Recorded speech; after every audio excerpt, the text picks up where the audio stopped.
What's up, guys? Welcome to Daily Dose of Reddit. This is your host, Zach, and today we have a double feature involving juxtapositions of employment. If that makes any sense at all, grammatically speaking. Anyway, that's right. Earlier today we did I Do Work Here Lady. Now we're doing I Don't Work Here Lady. What is this? Do we work here? Don't we? I don't know. I can't keep track. It's so confusing. Back and forth. One time. I still can't keep track. What are we doing? That's right. r/ I Don't Work Here Lady. In case you missed it now, let's get started. Alright, this story's called You're Not My Customer. I'm not paid to serve you. Many moons ago, I worked in a call center for a card protection company. Customers would take out essentially an insurance policy with us, and in return for a monthly fee, we would securely hold their card details for them and contact banks on their behalf to cancel the cards if they were lost or stolen. More useful if you're the type who has multiple credit debit store cards from different places and don't want the hassle of contacting all of them individually if you lose your wallet. One call to us, and after we've confirmed security with you, we can do the rest for you. I had only been working there a few months when the peak of the PPI scandal started to surface. Our company did not, nor had we ever offered payments protection insurance with any of our products. However, our biggest rival company had just been very publicly exposed as mis-selling PPI to most of its customers. I remember being briefed the morning the news broke and warned that we'd probably get a lot of calls from worried customers wanting to know if they were entitled to anything back from us. As frontline customer service, we were told to confirm security and see if there was anything else we could help them with before handing them over to customer relations to deal with explaining that we weren't paying out because we had messed up in the first place. This post isn't about the customers who got that far, though. This is a shout out to the customers who started and ended as my problem with no means to pass them on to anyone further. Good morning. Thank you for calling, company. My name is OP.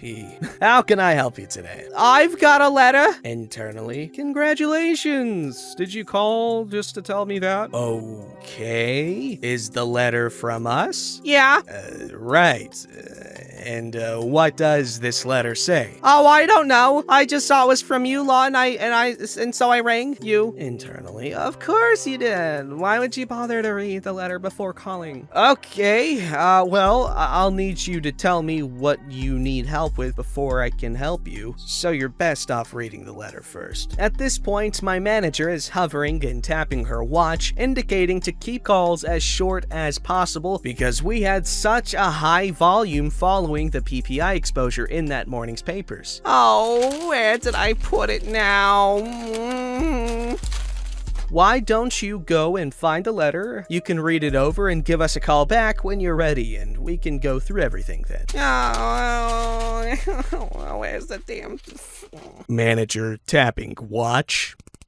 What did she expect me to do? Hang up in the middle of a call? Just as I was starting to get some information? Okay, probably exactly that. And I'm not so sure this particular caller would have noticed anyway. They were off in their own world by this point, carrying me all around their house on a cordless phone. I didn't fancy being responsible for them calling back later in a fit of rage because their first agent had hung up on them either though. So I took the markdown I knew was coming. Hello? Are you there? Yes, I'm here. Just a minute. I know I had it here somewhere. I already lost the will to live. Don't worry. If you can't find it, I can bring it up here on the system if you don't have it on hand. How silly of me to assume that you might have the letter in your hand when you called me about it. Oh, can you do that? Great. What does it say then? I'll just need to confirm security with you first so I know who I'm talking to. You don't happen to have your membership number handy, do you? I know it's a long shot given the letter situation, but you'd be surprised. My what? What do you need my bank account number for? That's not even nearly what I said, but okay. No,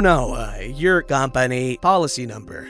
Don't worry if not. I can find your account by other means, but I'll just need to ask you a few extra security questions. Could you tell me your name first, please? I'll search it in our system and then I'll I'll be able to confirm some other details with you. I'm title, foreman, surname, full address and post. I was born. Full date of birth, 2 mother and father's names, and town, county. I'm frantically writing notes, startled by how informative that all was. I searched, surname, nothing. Date of birth, no one matching the name or address. Address, nothing. I can't seem to find an account for you on our system.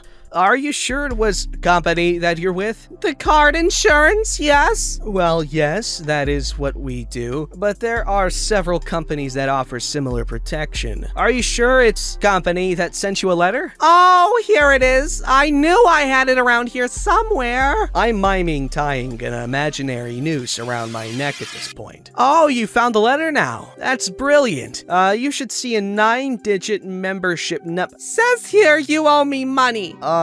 Well, if you could just tell me the membership number in the top right of the letter, I can bring up your account and we can sort that out for you. No, you have to send me a check or something. It says here. I'm pulling harder on the imaginary noose. Well, in order to do that, I need to access your account. Please tell me the membership number on the letter. It's 9 numbers long and it's in the top right, just under our address. 1, 2, 3, 4 ABC. Of course. Are you sure that letter is from us at company? That sounds like a policy number format used by rival company. What does the letterhead say? Yeah, it's right here. Rival company?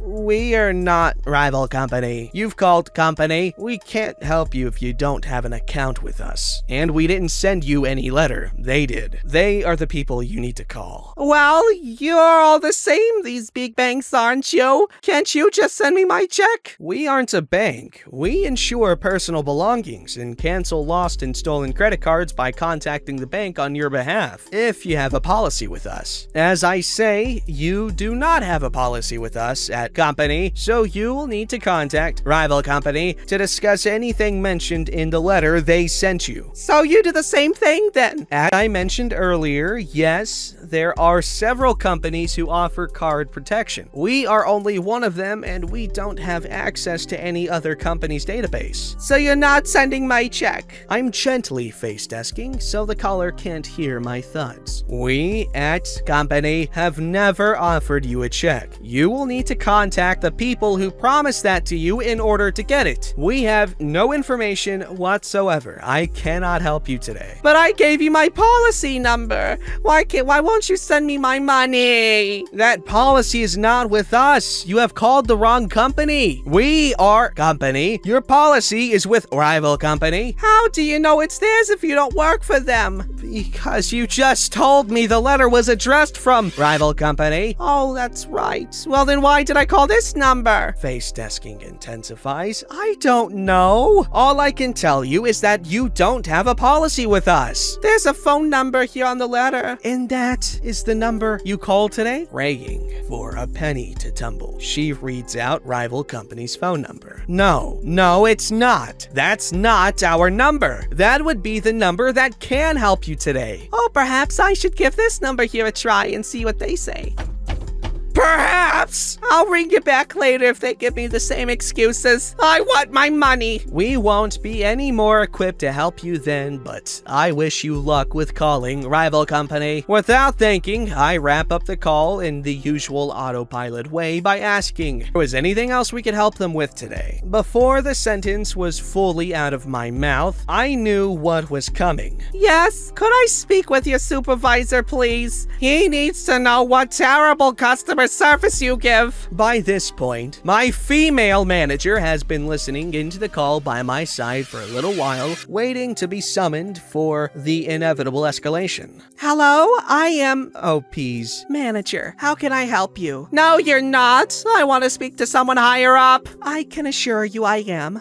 Now, what is the issue I can help you with? Oh, great. Another one. Excuse me? Look, your girl owes me money and refuses to send me my check, and she's trying to send me round the houses, ringing all the numbers in the world before I could just get what's owed to me. Okay, firstly, OP is a frontline customer service call agent, not my girl. Secondly, neither she nor company owes you any money, as has now been explained to you multiple times. My colleague has, in fact, fact, gone over and above her line of duty by even telling you who you need to contact, as you are not a customer of ours. No, you do not understand. We are customer service.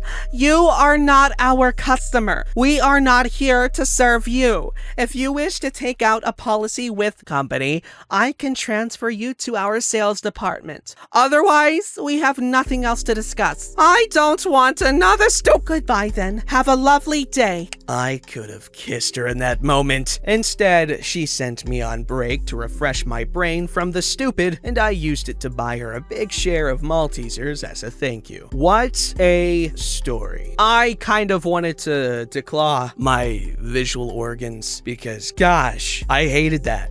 That was a terrible experience. Not the story itself, but oh my god, the person in it.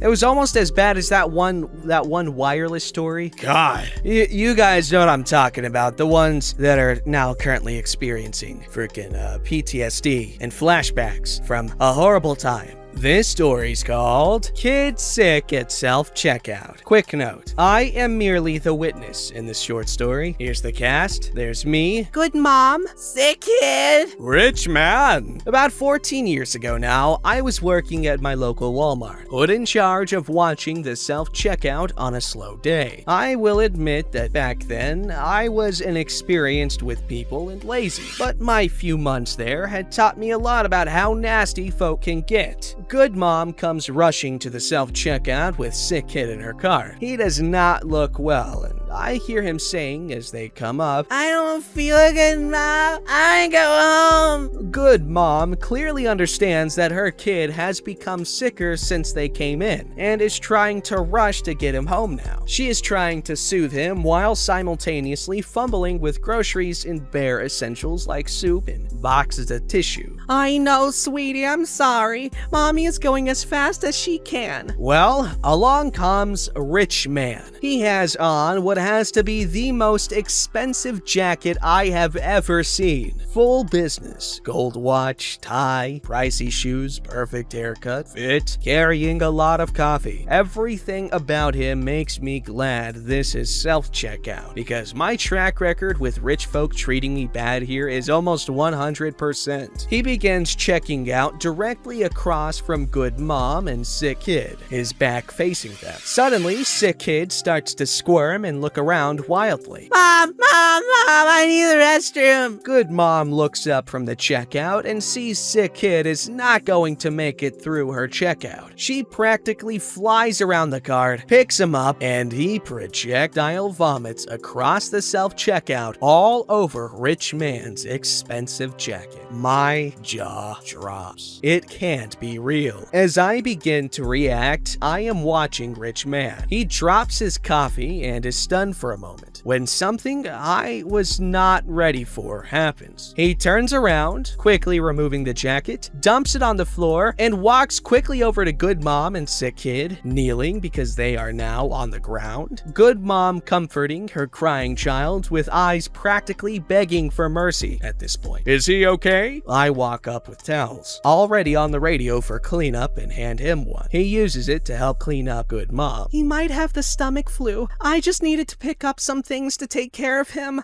I'm so sorry. It's okay. Let's get him cleaned up. Good Mom seems to finally really see the man and how he is stressed for the first time, and what happened to him. Oh my god. Do you work here? Rich Man wiping vomit off of her back while I start on the floor. No, ma'am. Just a dad myself. Hate to see a kid not feeling well. Good Mom was so embarrassed that she didn't really speak again, other than a meager thank you, as we finished cleaning up and Rich Man helped her finish checking out personally. I helped him put his certainly ruined jacket in a garbage bag to take home, and he checked out as well. I asked him if there was anything else I could do for him, and Rich Man politely declined and left the store. I will never forget how that man reacted that day. For all his obvious wealth, he was his last priority in that moment, even as a victim himself. He didn't complain about the the mess or that he might get the kid's flu or his ruined jacket, nothing. And he certainly did more to help than me, the actual employee. I took his lesson to heart for all future interactions with people, and it has made a tremendous difference as I become a father myself. Thanks for reading. I posted this in the morning after I started seeing these stories about mostly terrible folk, of course, on YouTube, thinking that not all of these are a negative thing, and the world is in a tough enough place as it is right now. I remember this story very well and decided to share. Since I posted this from my phone, I came back to correct any mistakes I had made, like typos and grammar. I found 3. I am so extremely happy to see this had a positive impact on so many people. I could not have imagined so many upvotes and views. More than anything, seeing comments about those who have had an emotional reaction to this brings tears to my eyes in the best way possible. It has certainly made me feel better in these tough times for my kid's future. Thank you all. This story is actually so freaking sweet. I was terrified as soon as they said that the kid vomited all over the guy's jacket. This story's called We're Not Where You Think We Are. This happened when I was in high school. I was working in a convenience store called Quick Stop. A customer asks me when the store closes, and I tell him 1 a.m. How come you're a 7-Eleven and you close at 1 a.m. instead of 11 o'clock? It's not a 7-Eleven, it's a Quick Stop. No, it's a 7-Eleven. There's no signage inside the store, so I suggest that he go outside and look at the sign, which he does. Then, sometime later, he comes back in the store and avoids contact with me. I guess we all have tastes like that.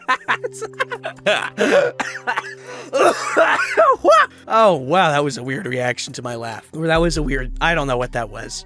My body did something. Okay, that was funny. Don't forget to like, subscribe, and hit that bell to never miss an episode.